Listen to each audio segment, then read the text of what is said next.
안녕하세요. 오늘은 2024년 12월 10일이고요. 욥기 41장 말씀 함께 읽겠습니다. 내가 낚시로 리오 야단을 끌어낼 수 있겠느냐? 노끈으로 그 혀를 맬 수 있겠느냐? 너는 밧줄로 그 코를 꿰 수 있겠느냐? 갈고리로 그 아가미를 꿰 수 있겠느냐?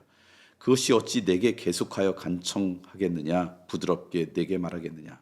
어찌 그것이 너와 계약을 맺고 너는 그를 영원히 종으로 삼겠느냐?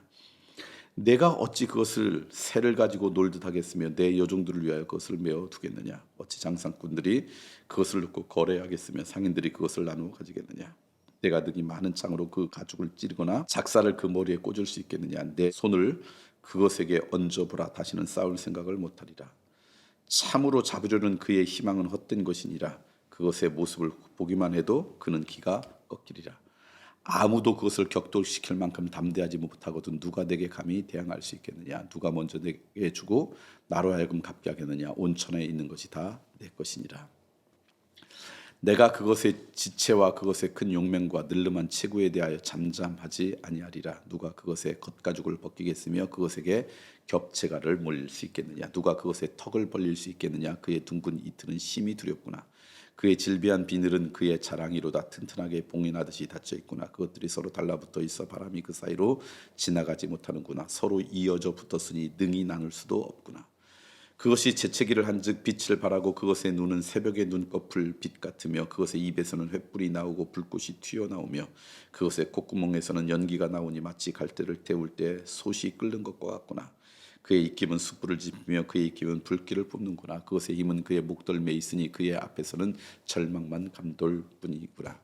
그것의 살껍질은 서로 밀착되어 탄탄하여 움직이지 않는구나. 그것의 가슴은 돌처럼 튼튼하며 맷돌 아래쪽까지 튼튼하구나. 그것이 일어나면 용사라도 두려워하며 달아나리라. 칼이 그에게 꽂혀도 소용이 없고 창이나 두창이나 화살쪽도 꽂히지 못하는구나. 그것이 쇠를 지푸라기 같이 노슬 썩을 나무같이 여기니 화살이라도 그것을 물리치지 못하겠고 물맷돌도 그것에게는 겨같이 되는구나. 그것은 몽둥이도 지푸라기 같이 여기고 창이 날라오는 소리를 우습게 여기며 그것의 아래쪽에는 날카로운 토기 조각 같은 것이 달려 있고 그것이 지나갈 때는 진흙바닥에 도리깨로 친 자국을 남기는구나. 깊은 물을 솥에 물이 끓음 같게 하며 바다를 기름병같이 다루는구나. 그것의 뒤에서 빛나는 물줄기가 나오니 그는 깊은 바다를 백발로 만드는구나. 세상에는 그것과 비할 것이 없으니 그것은 두려움이 없는 것으로 지음받았구나. 그것은 모든 높은 자를 내려다보며 모든 교만한 자들에게 군림하는 왕이니라. 41절 말씀을 통해서 우리가 깨닫는 것, 우리가 이 땅 가운데 살아가면서 직면하는, 저는 오늘 말씀을 굉장히 심볼릭한 랭귀지로, 그러니까 상징적인 표현, 은유적인 표현으로 볼 때 우리가 살아가면서 우리 가운데 맞닥뜨리는 어떤 세상의 벽, 어떤 죄의 영향력, 우리가 살아갈 때 우리를 붙잡고 있는 어떤 사단의 실체에 대한 그런 말씀으로 이렇게 말씀을 오늘 이렇게 받아들였습니다.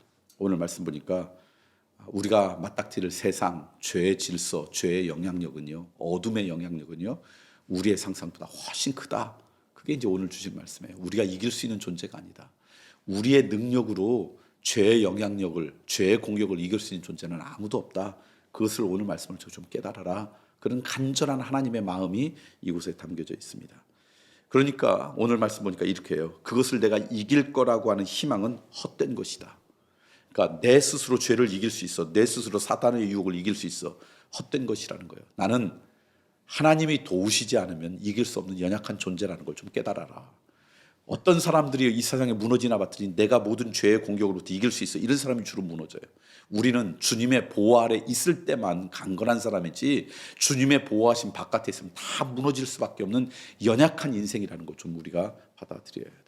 그러니까 남들의 연약함을 보고 너무 쉽게 판단하는 것도 잘못됐고요.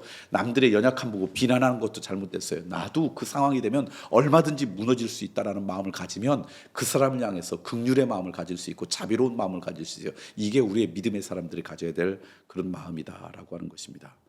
그러면서 그 죄의 질서, 어떤 죄의 영향력, 어둠 앞에 오늘 우리들은 어떤 인생이냐? 여기 보니까 절망감만 감돌 뿐이에요. 우리 스스로 이길 수 없는 존재라고 하는 거 받아들였으면 좋겠다. 이게 오늘 41장에 있는 말씀의 주 내용이에요. 저는 여러분이 그렇게 겸손하게 살았으면 좋겠어요. 저는 하나님의 도움 없이는, 하나님의 은혜 가운데 있지 않으면 늘 무너질 수밖에 없는 연약한 인생입니다라는 걸 좀 받아들이고 인정하고, 그럴 때 우리들이 다른 사람들의 연약함을 볼 때 쉽게 비난하지 않고요. 손가락질 않고요. 그 사람을 긍휼히 볼 수 있어요. 나도 저 상황이면 넘어질 수 있을 텐데 저 사람이 주의 은혜 안에 있지 못하는 것이 안타깝구나. 그렇게 여기셔야 된다는 거예요.